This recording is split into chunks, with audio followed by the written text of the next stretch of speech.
Bayan ng Pakil para sa tapat at ganap na paglilingkod para sa bayan at mamamayan. Christian Joshua Abayari ang ating kailangan. Christian Joshua Abayari para konsehal. May puso para sa bayan. Christian Joshua Abayari sa konseho ay ating subukan. May talino at kakayahan para maglingkod sa bayan. Christian Joshua Abayari para konsehal. Sa tuwing nakikita ko si Joshua Abayari, ngiti pa lang niya buo na ang araw ko. At ang pakilenyo si Joshua ang gustong-gusto, sadyang mapagmahal at kaibigan ng mga tao. Ang konsehal na gusto ko, si Christian Joshua Abayari ko. Malinis ang hangarin, magseserbisyo sa tao.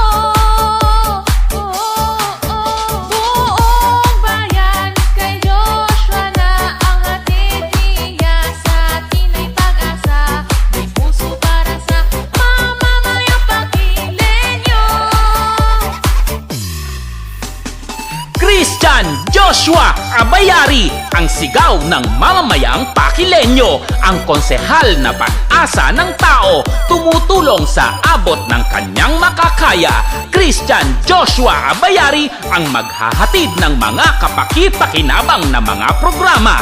Christian Joshua Abayari, madaling lapitan, iyong kaibigan na masasandalan. Christian Joshua Abayari para konsehal. Si Joshua Abayari maglilingkod ng totoo.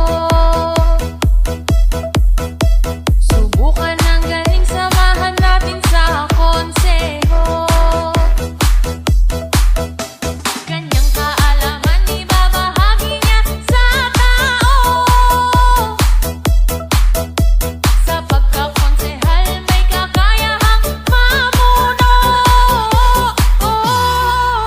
Ang konsehal na gusto ko, si Christian Joshua Abayari ko.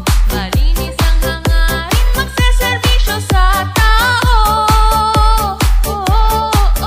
Buong bayan kay Joshua na ang hatid niya. Sa atin ay pag-asa, may puso para sa mamamayang Pakilenyo. Christian Joshua Abayari, ang konsehal na kailangan ng mamamayan. Buong bayan ng Pakil, tayo ay magkaisa. Sa konseho, si Christian Joshua Abayari ay samahan na. Ang pagbabago ay narito na. Christian Joshua Abayari para konsehal. Iba naman, bata naman, bago naman, bagong mukha para sa pagbabago. Christian Joshua Abayari para konsehal.